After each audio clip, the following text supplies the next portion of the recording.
पकड़ो तक।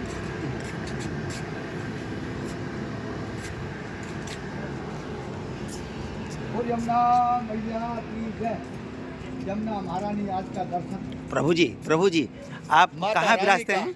आप कहाँ विराजते हैं नारायण? महाराज मैं मथुरा से आता हूँ अच्छा। और वास्तविक ये वृंदावन अलौकिक पूरे संसार की अलग से अलौकिक नगरी है। जी। यहाँ राधा रानी स्वयं विराजती हैं।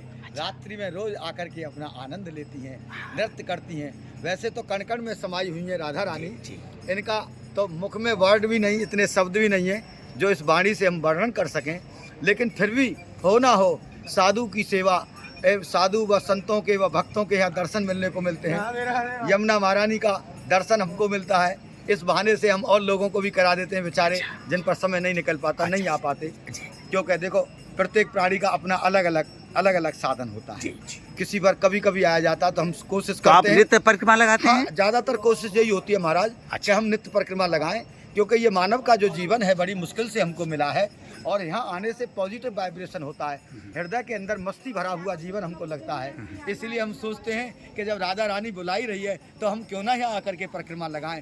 कभी कभी हमारी जब नागा होती है तो कहीं ना कहीं और कोई ना कोई देवी देवता इसे हमको बुला परिक्रमा से लेता है। फल क्या प्राप्त होती है कुछ? परिक्रमा से महाराज हमारा जो अंतःकरण है जी, यहाँ के पॉजिटिव वाइब्रेशन से, क्यों यहाँ का पॉजिटिव वाइब्रेशन है। यहाँ संत की तपस्थली है, यहाँ भगवान का कीड़ा स्थली ये क्षेत्र आता है वृंदावन, जो पूरे संसार में अलौकिक है। यहाँ आने से हमारे जो अंतःकरण के अंदर अनेकों प्रकार की जो माया की आसक्तियाँ भरी हुई हैं उनके ऊपर चोट पहुँचती है और वो आसक्तियाँ थोड़ी थोड़ी धीरे धीरे करके क्षीण होने लगती हैं।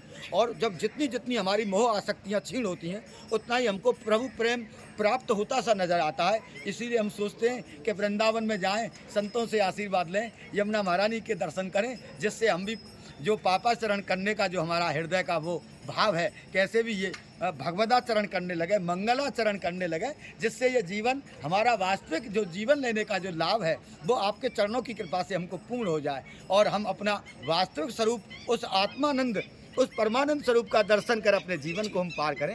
इसलिए हम यहाँ आते हैं महाराज। क्या बात। और आपने जो प्रश्न पूछे हैं ये प्रश्न तो महाराज जगत कल्याण के लिए बहुत अच्छे हैं, क्योंकि प्रत्येक प्राणी को ही जीवन के प्रति जागरूक रहना चाहिए, क्योंकि ये नर्तन बार बार नहीं मिलता महाराज।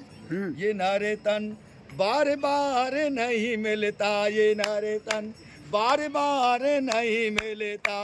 अब ना बनी तो फिर ना बनेगी, अब ना बनी तो फिर ना बनेगी।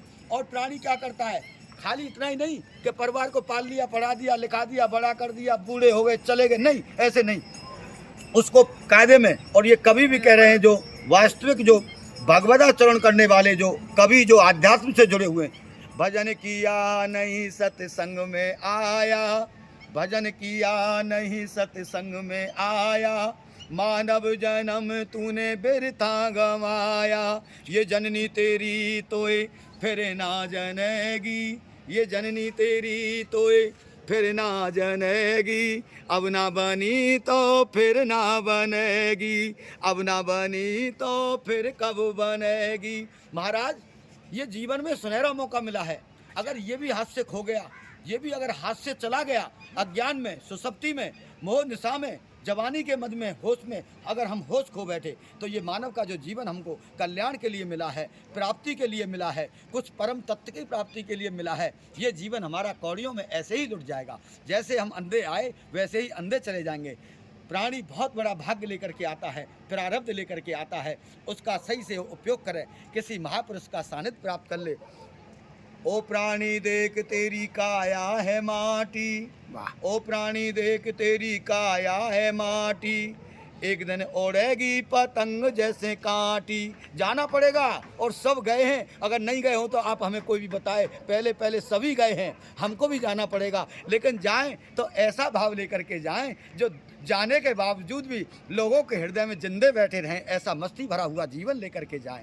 विवेकानंद जी महाराज बन करके जाएं। विवेकानंद वही जो विवेक से जाग जाए, जिसके अंदर जन कल्याण की भावनाएं प्रकट हो जाएं, गुरु का आशीर्वाद लेकर के अनेकों प्रकार का संशय और संदेह मिट जाए, वही विवेकानंद महाराज है। आप किसी गुरु से सानिध्य में हैं? हाँ, मैं आपके चरणों की कृपा से सन 2004 में मुझे गुरु का आश्रय मिला था। और वो गुरु आज की तारीख में क्या बताऊं, वो बिल्कुल साक्षात भगवान का ही अवतार हैं। कौन है? बाबा भोलेनाथ का अवतार है। रमण रेती आश्रम पर हमारे गुरुदेव रहते हैं, जो लोगों को मार्गदर्शन करा रहे हैं, अनेकानेक लोगों के जीवन को जीवन जीना सिखा रहे हैं। ऐसे परम गुरु को मैं हृदय से कोटि कोटि वंदन करता हूँ, अभिनंदन करता हूँ। महाराज जी के चरणों में जितना साष्टांग दंडवत प्रणाम करूँ उतना ही कम है। ऐसा भाव में मैं वृंदावन महाराज आता हूँ, क्योंकि ओ प्राणी देख तेरी काया है माटी, एक दिन उड़ेगी पतंग जैसे काटी। ये माटी तो माटी में मिल के रहेगी, अब ना बनी तो फिर ना बनेगी। 24 घंटे हृदय में जागृति का भाव रहे, किसी भी तरीके से उस परम तत्व का बोध हो, उस आनंद का बोध हो, जो वास्तविक हमारा स्वरूप, जो आनंद स्वरूप आत्मा हम है।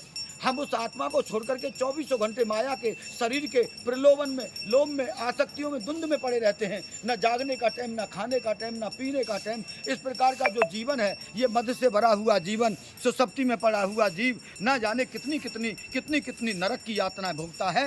महाराज, इन नरक की यातनाओं से, इस दुर्गति से हमको तो डर लगता है। इसीलिए हम तो आप जैसे संतों का दर्शन करने के लिए बांके बिहारी में आ जाते हैं। प्रभु महारानी का भी दर्शन होता है, भक्तों का भी दर्शन होता है, संतों का भी दर्शन होता है, जिससे महाराज हमारा जीवन सफल हो जाए, यहाँ आने का हमको लाभ हो जाए। महाराज, कोई भी गलती हुई हो तो हमको क्षमा करें प्रभु।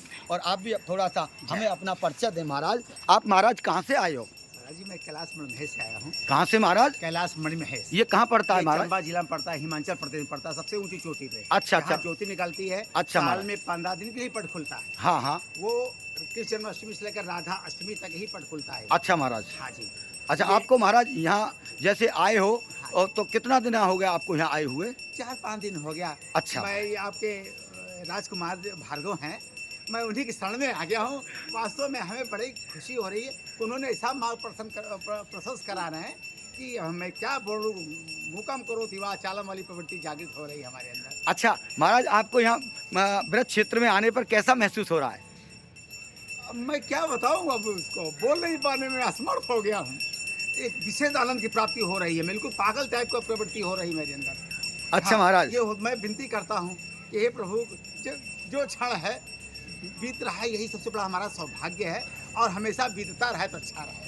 अच्छा महाराज। हाँ प्रभु। अच्छा महाराज, आपने ये वृंदावन परिक्रमा मार्ग के लिए जो सोचा है, आपके हृदय के अंदर कैसा भाव प्रकट हुआ था कि हम वृंदावन परिक्रमा को जाएंगे? ऐसा कैसा आपको प्रकट? ना, ऐसा भाव नहीं आया। हाँ, अचानक जैसे हम ऐसा मालूम हो रहा है, जो स्वप्न में हम सब देख रहे हो, बिना कारण अच्छा की कृपा हो रही है। ओहो, अरे महाराज, तो हम तो आप जैसे संतों के ही चरणों में आश्रय चाहते हैं और आशीर्वाद चाहते हैं। महाराज, हमको भी आप आशीर्वाद देकर के कृतार्थ करें कि हमारा भी जीवन में कम से कम ज़्यादा भी नहीं हो, अगर संत भी ना बन सकें तो किसी भक्त के भक्त तो हम बन जाए। महाराज, ऐसा हमको मार्गदर्शन कराइए और अपना आशीर्वाद का हाथ हमारे ऊपर रख दीजिए। बोलिए यमुना मैया की जय। आज महाराज जी से मुलाकात हुई। आज दिनांक 19 दिसंबर 2023 है। आपका सभी का दिन शुभ हो, मंगलमय हो। भगवान से हम यही प्रार्थना करते हैं कि आपके जीवन में कल्याण की ज्योति जले और आनंद की ज्योति जले, उस प्रेमानंद का अनुभव होता रहे। जय जय श्री राधे। ये वृंदावन परिक्रमा मार्ग का केसी घाट है। जय जय श्री राधे।